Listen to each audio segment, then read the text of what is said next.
Senhoras e senhores, iniciamos agora o painel Reforma Trabalhista, Acesso, Garantias Processuais e Efetividade. Para presidir a mesa dos trabalhos, convidamos Sua Excelência, o ministro do Tribunal Superior do Trabalho e conselheiro do Conselho Nacional de Justiça, Aloísio Correia da Veiga.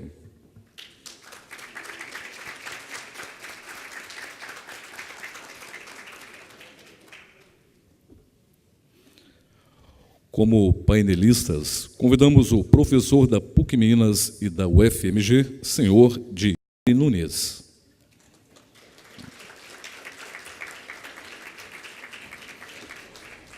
O desembargador do Tribunal Regional do Trabalho da 6ª Região, Sérgio Torres Teixeira.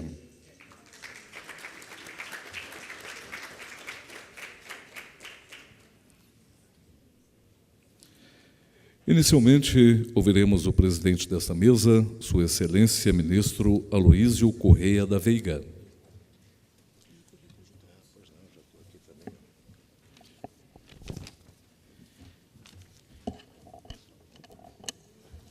Boa tarde a todos. Inicialmente, eu gostaria de agradecer, de fato, o convite que me foi feito pela Ana Matra para poder voltar ao convívio da Associação Nacional dos Magistrados Trabalhistas.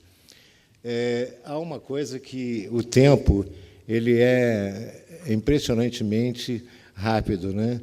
Por isso que ele ruge demais e com força, né? E, voltando ao convívio associativo, né, da época da presidência de Amatra, né, de organização do CONAMAT, isso há alguns anos, né, tanto que era o 2º CONAMAT, hoje eu já me vejo na frente do 19º CONAMAT, mas o meu agradecimento especial de poder estar com os senhores e agradavelmente curtir esses momentos tão comuns e tão caros para a magistratura trabalhista e para nós todos. E estar nesse painel com duas pessoas da mais alta rigidez no direito nacional. O professor Dierli Nunes, doutor em Direito Processual pela Universidade de Estúdio de Roma, professor da PUC de Campinas, é ótimo, né? Da PUC de Minas e da UFMG, e membro da Comissão de Juristas que assessorou a Câmara dos Deputados na redação e discussão do novo Código de Processo Civil. O desembargador Sérgio Torres, do Tribunal Regional do Trabalho da 6ª Região, membro da Academia Nacional de Direito do Trabalho e magistrado desde 1991, e profundo conhecedor e acadêmico voltado para o estudo do direito do trabalho. O tema dos mais relevantes na atualidade é tão relevante que eu já perdi aqui, mas, de fato, é que some, sabia?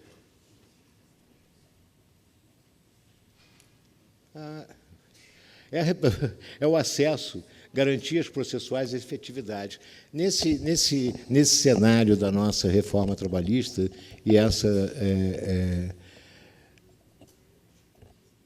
nossa primeira visão sobre essa transformação e essa mudança de paradigma e toda essa perplexidade que nos atormenta no sentido de dar a essa mudança de rumo do direito do trabalho, do processo do trabalho no Brasil, e a esperança de que nós tenhamos um mundo melhor, da melhor maneira, com, naturalmente, uma reflexão maior sobre um estudo cada vez mais profundo dessas mudanças e transformações. Eu passo a palavra ao professor Dierli Nunes.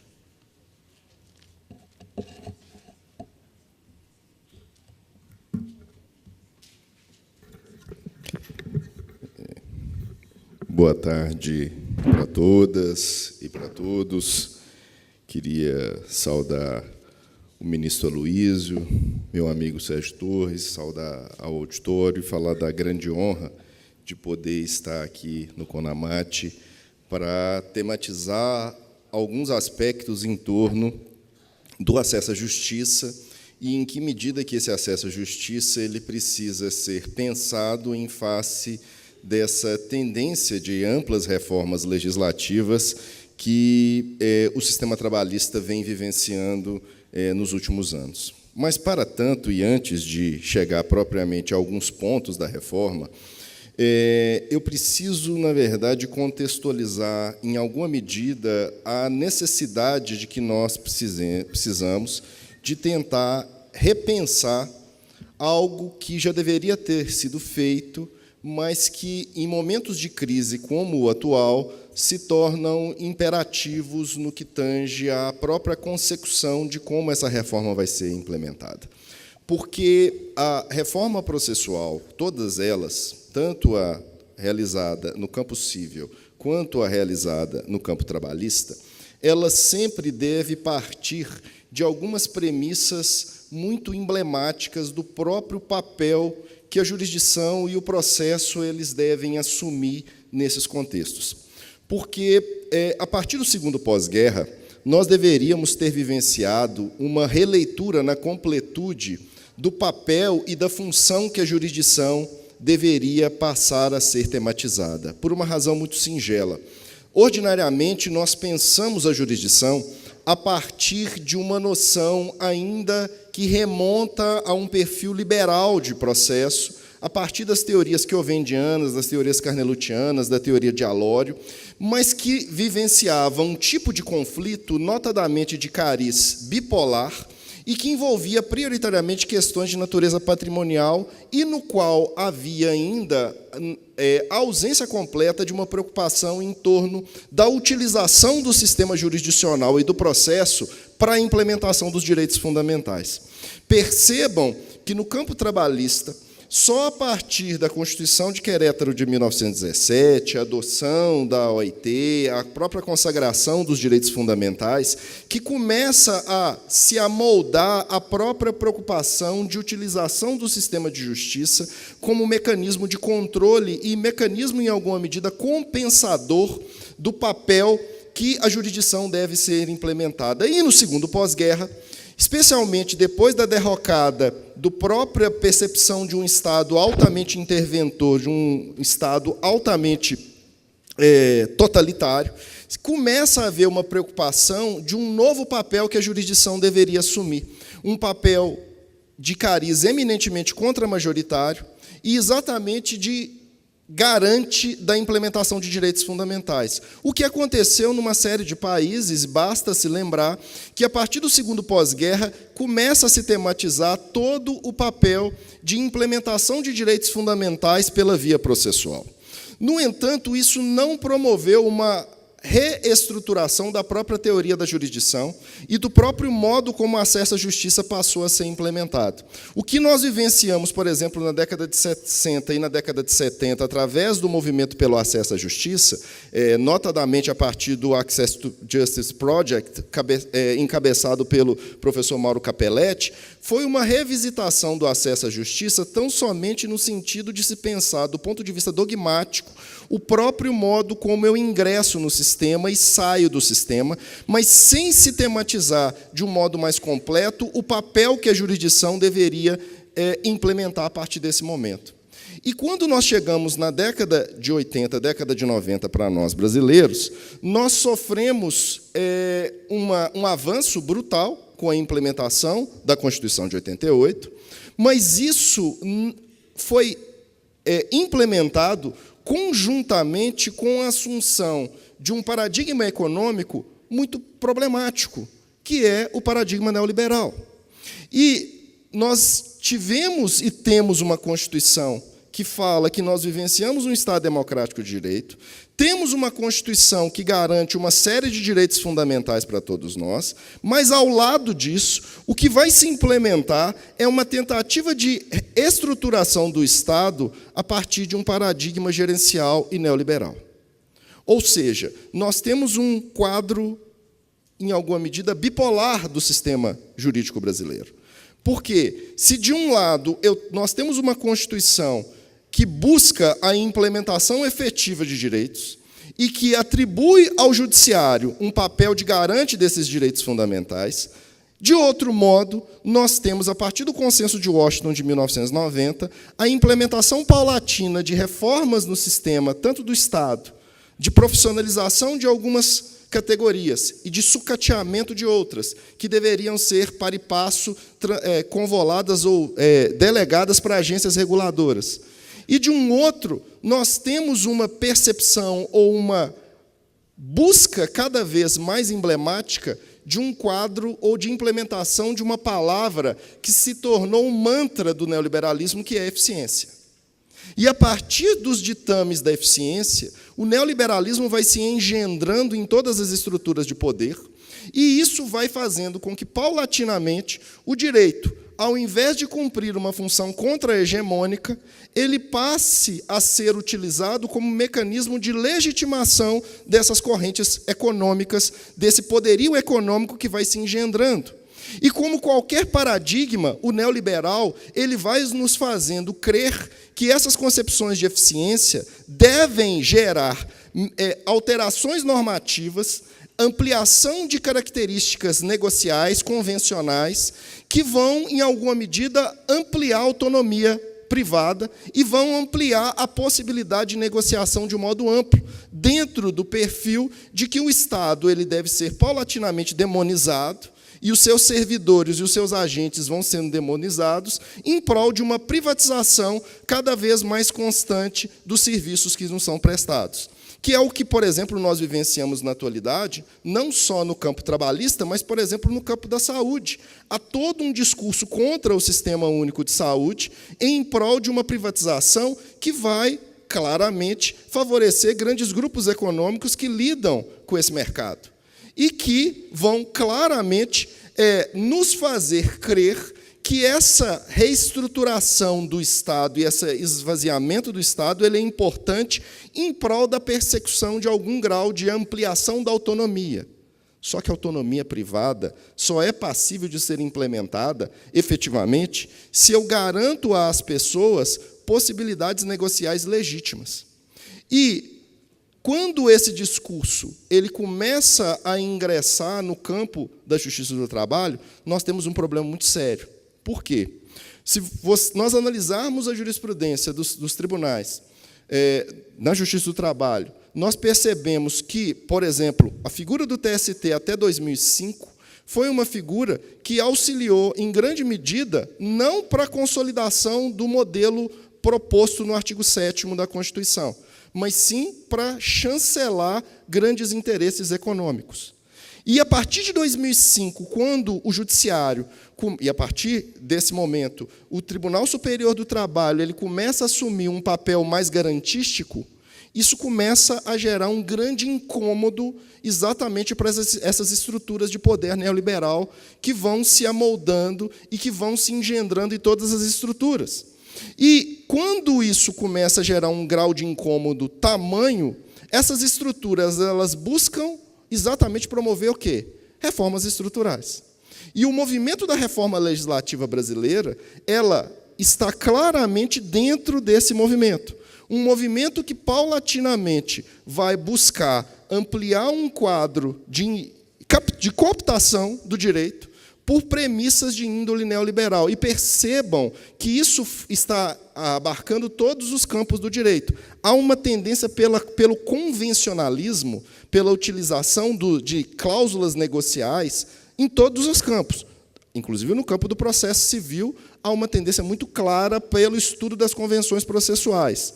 Só que, muitas vezes, não se tematiza em que medida que esse neoliberalismo jurídico ele acaba sendo utilizado exatamente para implementar não o favorecimento dos direitos daqueles que necessitam, daqueles que são hipossuficientes. E, no campo do direito do trabalho, e o direito do trabalho em específico, é um direito que sempre cumpriu a pauta de garantia. Nunca foi pensado com o objetivo de estabelecer relações paritárias, até porque as relações paritárias não acontecem. E o próprio movimento sindical, que já foi de um viés cooperativista e que tinha uma vinculação com o Estado, no próprio direito brasileiro, depois de 1937, ele tinha claramente essa perspectiva. A partir desse momento, claramente, nós nunca conseguimos garantir um sindicato que se implementasse com uma liberdade completa, com uma responsabilidade completa para promover negociações processuais ou negociações jurídicas, acordos coletivos com liberdade completa. E quando nós paramos para ver o modo como a legislação trabalhista ela foi reformada na atualidade, e quando nós percebemos a tendência de uma suposta discussão de ampliação da autonomia coletiva para, digamos assim, fragilizar os direitos trabalhistas, nós estamos diante de um problema muito sério, na medida em que a lei, em alguma medida, ela tenta estabelecer um tipo de leitura para uma cláusula constitucional extremamente relevante, que é a prevista no artigo 5º, inciso 35 da Constituição do acesso à justiça. E, na medida em que a norma da reformada ela tenta estabelecer uma intervenção mínima do judiciário, ela cria a possibilidade de que os acordos coletivos, primeiramente, eles neguem a própria função que as negociações coletivas deveriam ter a partir da Convenção 154. Qual seja, as convenções elas deveriam, as negociações coletivas elas deveriam permitir o quê? O avanço de direitos, a melhoria dos direitos. E do modo como a reforma foi engendrada, sobre o jargão que está se convolando de que a predominância do negociado sobre o legislado, eu estou criando um novo tipo de categoria jurídica a partir desse recorte neoliberal. Qual?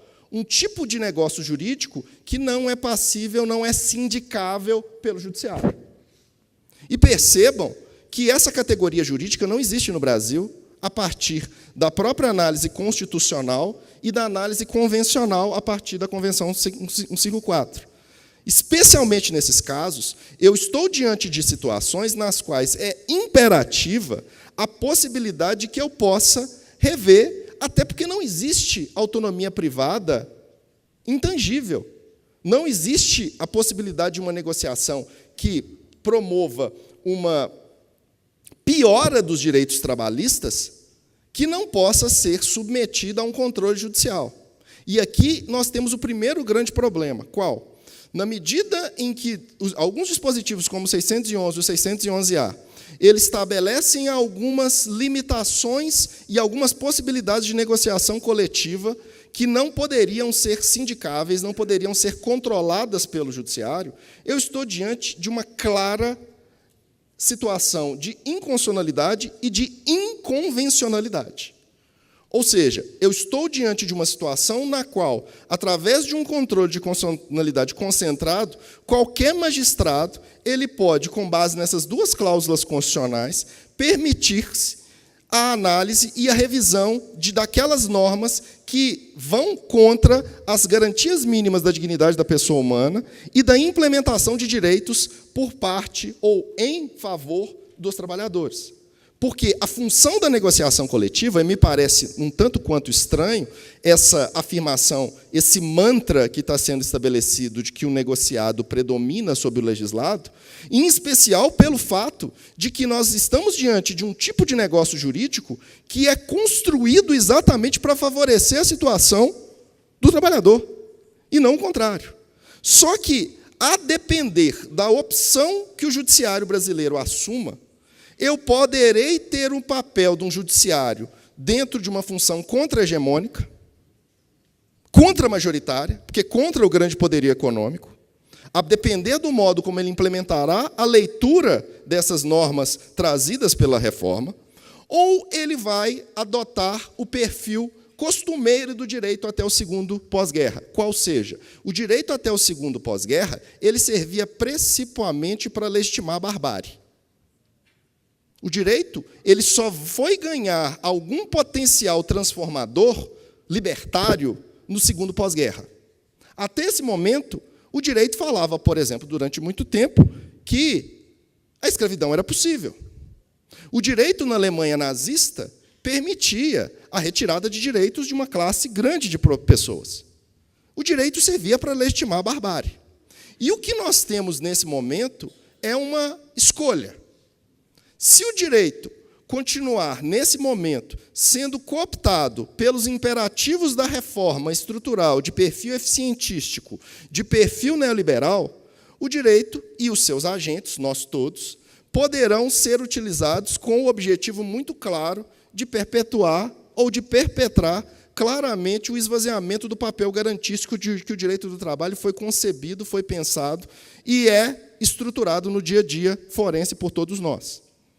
Em sentido contrário, caso eu adote uma forma de leitura, de assunção e de permissão de que essas normas sejam lidas através de uma filtragem constitucional invertida, nos seguintes termos: uma filtragem constitucional ou convencional que acaba, na verdade, falando que o que nós queremos é isso, porque isso é bom para a eficiência do sistema, automaticamente eu estarei diante da busca ou da chancela da legitimação da barbárie através de nós. E percebam que aqui a minha fala não é no sentido dos juízes irem contra a legislação, não é esse o objetivo.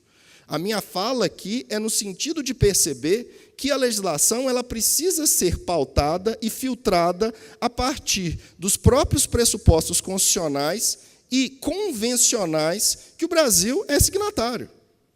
Que o direito do trabalho mantenha incólume a sua função garantística.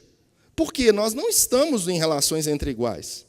Os sindicatos no Brasil, nós não conseguimos ainda implementar na sua plenitude a liberdade sindical prevista na Constituição, pelo menos não na sua integralidade. E essas negociações, elas vão claramente promover uma busca de precarização, no primeiro momento, desses direitos, e a construção de negociações coletivas que não vão ter o condão de exatamente permitir a chancela completa daquilo que a Constituição prescreve. Então, me parece que esse mantra do negociado sobre o legislado é um mantra completamente equivocado. Ele fere a própria noção de acesso à justiça em qualquer vertente, e ela claramente vai permitir, seja através da própria cláusula de custas, que, ao que parece, o professor Sérgio Torres vai falar sobre isso, sobre a questão da própria gratuidade, em que medida que isso se implementa, essas leituras todas, elas, dentro de um perfil de eficiência, elas podem, na verdade, ao invés de aprimorar o sistema, matar ou inviabilizar ou estabelecer situações muito complicadas. Aqui em Minas mesmo, nós estamos vivenciando um atual momento no qual há uma greve deflagrada dos professores, porque há uma tentativa de uma negociação que vai, ou que desejava, num primeiro momento, simplesmente piorar em muito a situação do professor universitário da rede particular. E se essa negociação fosse levada a cabo do modo como projetada, ela seria trágica. E ela tornaria ainda menos atrativa a função de ser docente nesse país, que é só levada a cabo por aqueles que têm vocação para isso. Porque se a pessoa quisesse viver como professor, no mais das vezes, ela teria uma condição franciscana e insustentável. De modo que essas noções, ou o filtro do acesso à justiça aqui, e o filtro da necessidade de controle judicial, de um controle garantístico, que leia os direitos fundamentais na sua plenitude, é algo essencial, meus caros. E nós precisamos projetar a lei não em conformidade com as suas origens ou com o seu critério originalista. Nós já nos afastamos de Schleiermacher há muito tempo para acreditar que as leis devem ser pensadas sob a ótica daquelas pessoas que as fizeram, através de uma análise originalista de seu pensamento. A lei, uma vez que foi prolatada, ela precisa sofrer a melhor interpretação através de uma filtragem constitucional e convencional. E o que aqui eu conclamo a todos vocês é exatamente de tentar promover a melhor leitura constitucional e convencional do texto da reforma trabalhista. Porque, caso contrário, nós estaremos piorando o sistema jurídico brasileiro e nós estaremos chancelando todo um projeto neoliberal de implementação de direitos. E, para terminar, eu sempre gosto de lembrar de uma banda de rock que eu gosto muito, que é o Pearl Jam. E o Pearl Jam tem uma letra, tem uma música, que é a música que os notabilizou, que chama Alive, e que, na verdade, o refrão da música é I Still Alive, eu ainda estou vivo, que foi feita pelo Ed Vedder, quando ele era adolescente, descobriu que o pai dele, que o pai dele não era o pai dele e que o pai biológico dele tinha morrido. Então, o eu ainda estou vivo era um grito de dor, porque eu passei por tudo isso, e por que eu ainda estou vivo? Então, não era um grito, era uma frase de tristeza. Só que, quando o Pearl Jam começou a fazer sucesso, ele começou a ver que a leitura que o público fazia do I Still Alive era uma leitura de que I Still Alive era uma coisa, eu passei por isso tudo e eu ainda estou vivo. Ou seja, era uma leitura muito mais positiva. O que quer dizer o quê? Ele fala num show em 2011 que a leitura que o público fez era muito melhor do que a leitura que ele, como autor da música, projetou. E o meu pedido final aqui para todos vocês, que são estudiosos do direito do trabalho, que militam no direito do trabalho, que são juristas do direito do trabalho, é que vocês, tal qual o Ed Vedder pediu e percebeu, que vocês peguem essa reforma trabalhista e a analisem da melhor forma possível, como o público do Pearl Jam fez com sua música. Muito obrigado.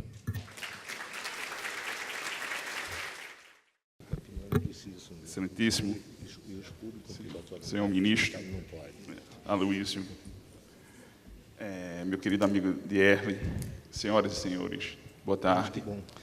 Eu vou me dirigir inicialmente à plateia, na pessoa do meu querido amigo, mentor, professor, ministro e presidente, Carlos Alberto Reis de Paula, que foi, mais um entre os vários mineiros que me acolheu com tanto carinho quando eu iniciei minha carreira aqui em Minas Gerais, em 1991, fazendo parte do TRT3.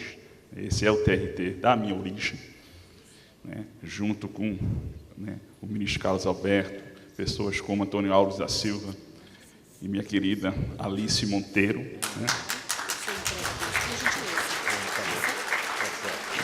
A Alice mora sempre no meu coração.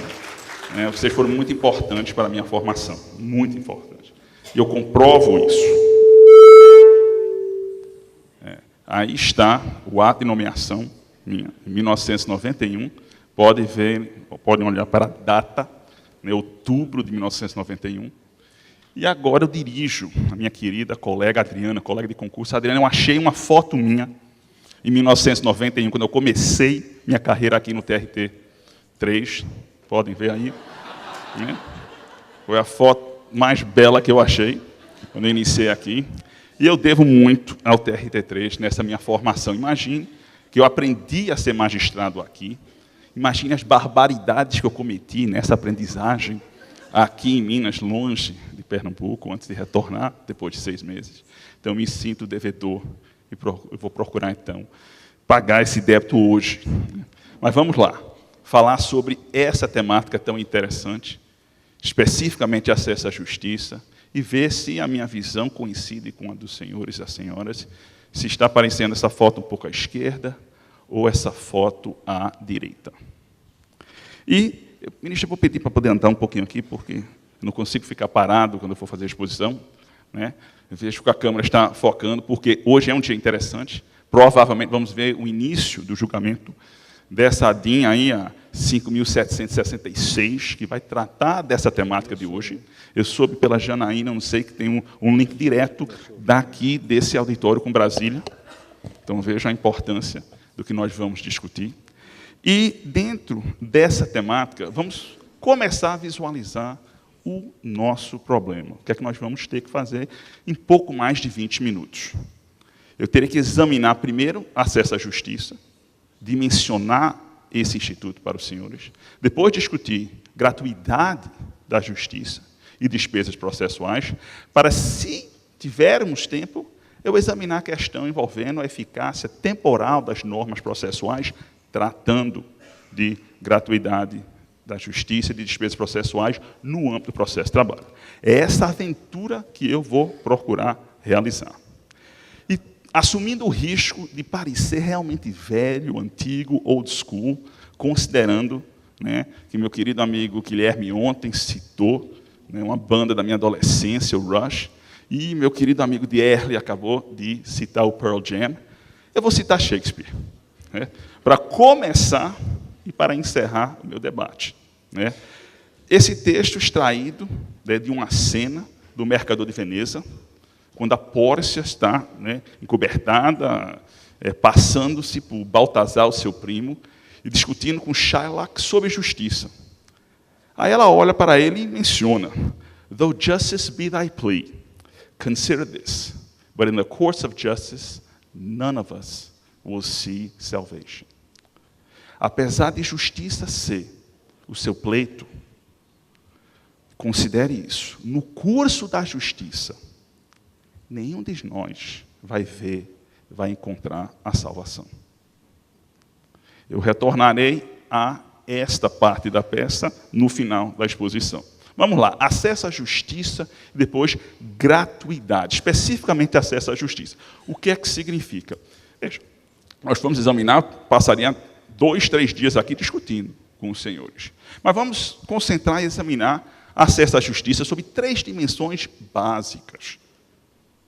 A ideia de acesso ao judiciário, considerando que o judiciário seria, né, o fim maior da justiça, ou a justiça seria o fim maior do judiciário.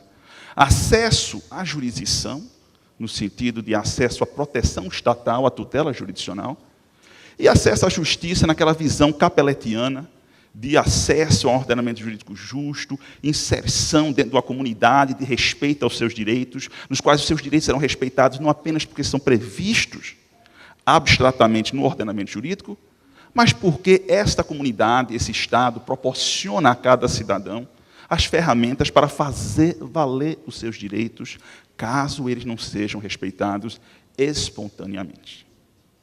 São as 3 dimensões. A primeira, acesso ao judiciário. A segunda, acesso à proteção jurisdicional, à tutela jurisdicional.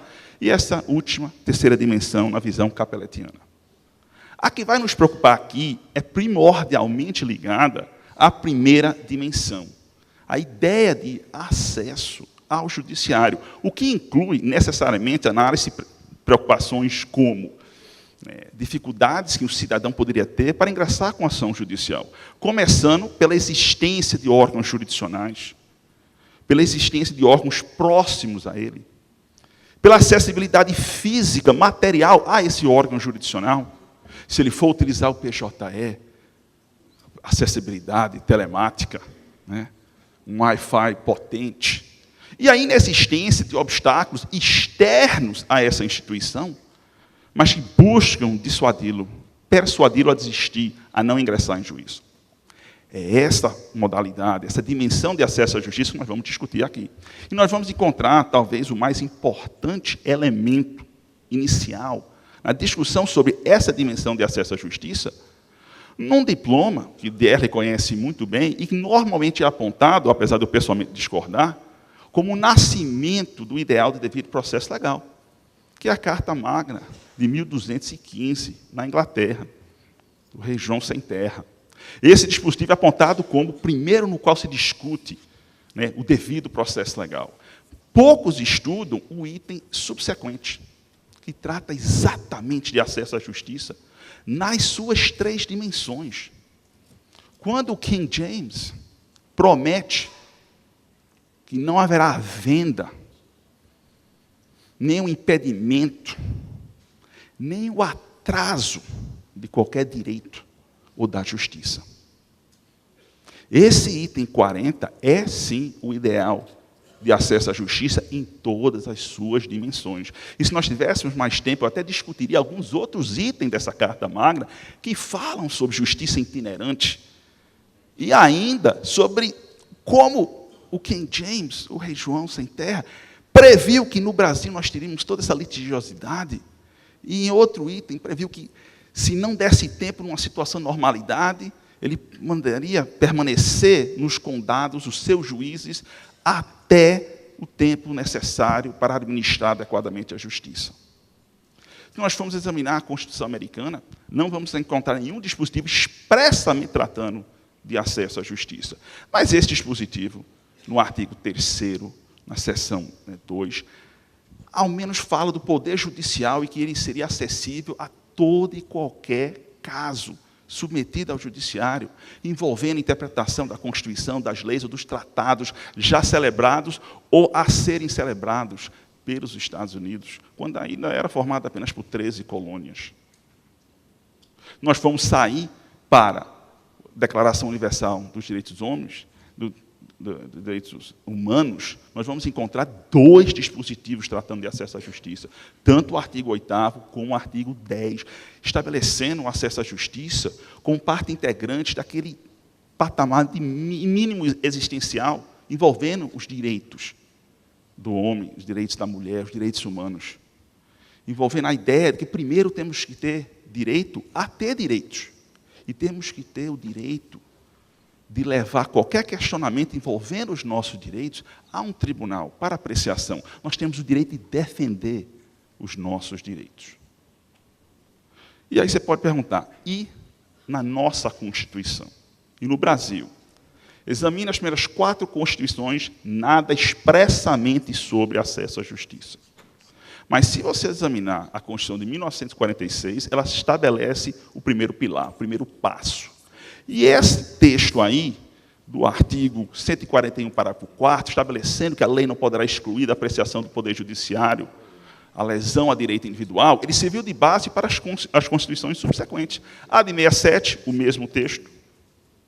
Depois, quando a de 67 foi alterado pela emenda constitucional número 1, em 69, foi mantido o mesmo texto, só foi alterado o artigo. Depois, com a emenda 7, tivemos uma certa mitigação, envolvendo a possibilidade do legislador infraconstitucional exigir o exaurimento da via administrativa, mas foi mantida a base do nosso princípio da inafastabilidade da tutela jurisdicional. E o nosso artigo 5º, inciso 35, da Constituição de 88, a que serve de base até os dias atuais, que consagra o que chamamos de inafastabilidade da jurisdição, inafastabilidade do controle jurisdicional, de ubiquidade da justiça, mas, em essência, é o que significa o nosso direito de acesso à justiça. E veja como foi sábio o legislador ao expandir o texto original da Constituição de 46, estabelecendo que a lei não poderá excluir da apreciação do Poder Judiciário lesão ou ameaça a direito, não discriminando se direito individual ou coletivo, qualquer direito.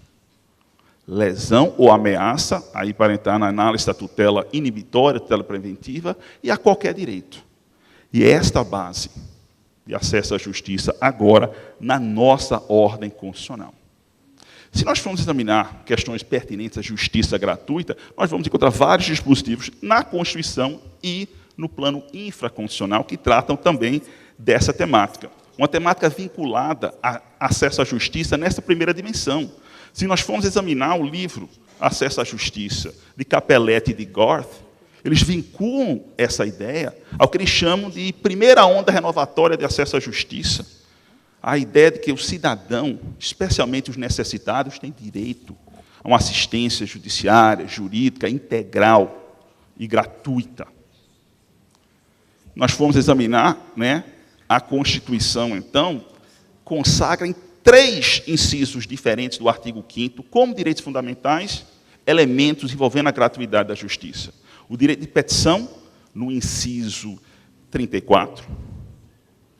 A gratuidade de justiça, no sentido de uma assistência jurídica plena e integral, no inciso 74. E no inciso 77, quando fala sobre o habeas corpus, o habeas data, como gratuitos, ações gratuitas. 3 incisos diferentes, tratando dessa mesma temática. Nós fomos examinar o que seria despesas processuais, você primeiro tem que levar em consideração o seguinte: despesas processuais em sentido amplo abrange todos os dispêndios efetuados em virtude do ajuizamento e desenvolvimento da ação. o que incluiria não apenas custos processuais, mas honorários advocatícios, honorários periciais, honorários do intérprete, do tradutor juramentado e ressarcimento de eventuais gastos efetuados durante o curso do processo. E nós temos uma disciplina, né, interessante envolvendo a gratuidade da justiça e despesas processuais no CPC. O artigo 98, né, assegura a gratuidade da justiça a todos aqueles que não podem arcar com esses gastos.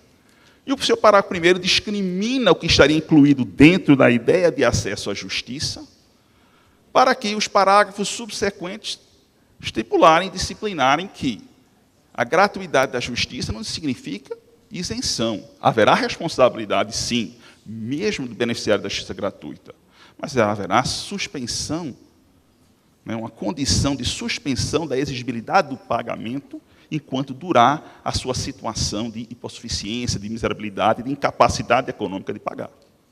Pois bem, vamos agora examinar esses elementos que estão no âmbito da CLT, apesar de eu já ter recebido o cartão amarelo. Eu vou correr agora. Antes disso, uma advertência e um pedido de compreensão. Vamos buscar utilizar agora a maior ferramenta que temos enquanto técnicos de direito, enquanto intérpretes de direito, que é nosso poder de interpretação, nossa hermenêutica. Vamos interpretar adequadamente esses dispositivos, como pediu o professor Lênio hoje de manhã e como mencionou o professor Dierle agora. Vamos esquecer posições misoneístas de horror à mudança, como a situação que eu enfrentei quando vi de um colega, não era juiz do trabalho, mas um colega da magistratura em Pernambuco, que, né, no dia seguinte, a entrada em vigor do CPC de 2015, que foi 18 de março de 2016, colocou umas placas lá na unidade jurisdicional dele, dizendo que, nessa unidade jurisdicional, o Código de Processo Civil de 2015 só entrará em vigor no dia 23 de julho de 2016. E embaixo colocou, porque eu me aposento no dia 22. E isso é misoneísmo. E também peço, vamos tentar evitar ao máximo, que eu chamo carinhosamente de postura pitbull raivoso, que não tem qualquer cor, não tem qualquer idade, pode ser raiz, pode ser Nutella, é aquele que interpreta com raiva. Pode criticar à vontade, mas não pode interpretar com raiva. Isso vai contaminar a forma de visualizar o instituto, seja qual for. E eu estou diante, né, da plateia adequada, porque eu estou diante dos melhores intérpretes do direito. Eu lido diariamente, fora do âmbito do judiciário, como acadêmico, como professor, com brilhantes profissionais de todas as outras ramificações das atividades profissionais, com procuradores da República, procuradores do trabalho, com juízes federais, com juízes de direito, e lido também com juízes do trabalho enquanto acadêmicos. E nenhum outro profissional tem a capacidade de interpretação que um juiz do trabalho. Só vocês conseguem examinar de forma isenta e imparcial, mas sem perder a sua humanidade. Então, estou lidando exatamente com os melhores intérpretes. Então, sem postura pitbull. Vamos baixar a guarda e examinar rapidamente, antes que seja cortado o microfone. Porque nós somos capazes, melhores que ninguém, de explicar se existisse essa placa aí fora. Com essa norma, ela não seria aplicável, ela seria aplicável, desculpe, a esse amiguinho, se ele quisesse entrar, mas não seria aplicável a esse outro. Melhor, não existiria melhor do que um juiz de trabalho para fazer a explanação e explicar a extensão da norma. Então, me acompanhe. Utilizando esse marco hermenêutico, no artigo 1º do CPC, e lembre que a primeira parte do CPC, a parte geral, se aplica a todas as ramificações do direito processual não penal. Não é só para o processo civil, não. Aplica-se também ao nosso processo de trabalho. E ele estabelece a melhor forma de interpretar.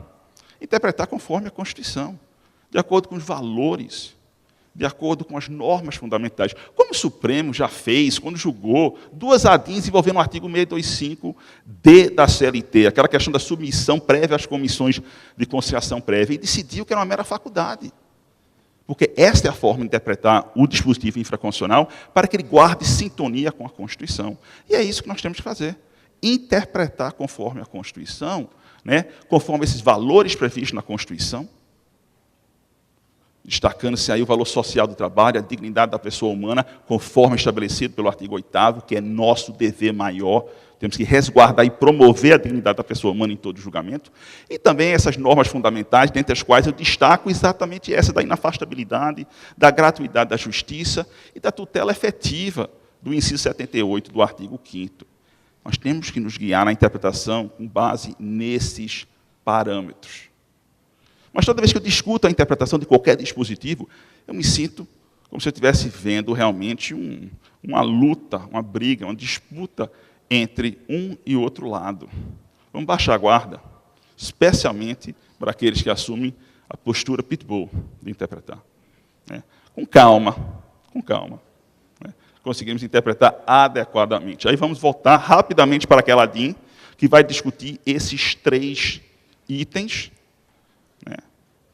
Primeiro, regra geral da gratuidade não foi discutido, mas aí os honorários periciais que deveriam ser pagos, inclusive pelo beneficiário da justiça gratuita, e a União só deveria assumir esse ônus, caso não seja encontrado naquele processo ou em outro créditos aptos a arcar com essa despesa. Os honorários advocatícios, também devidos pelo beneficiário da justiça gratuita, apenas uma condição da suspensão da exigibilidade do pagamento durante o prazo de 2 anos, e a cobrança de custas processuais quando arquivado o processo em virtude do não comparecimento à parte reclamante, aquela sessão inaugural da audiência.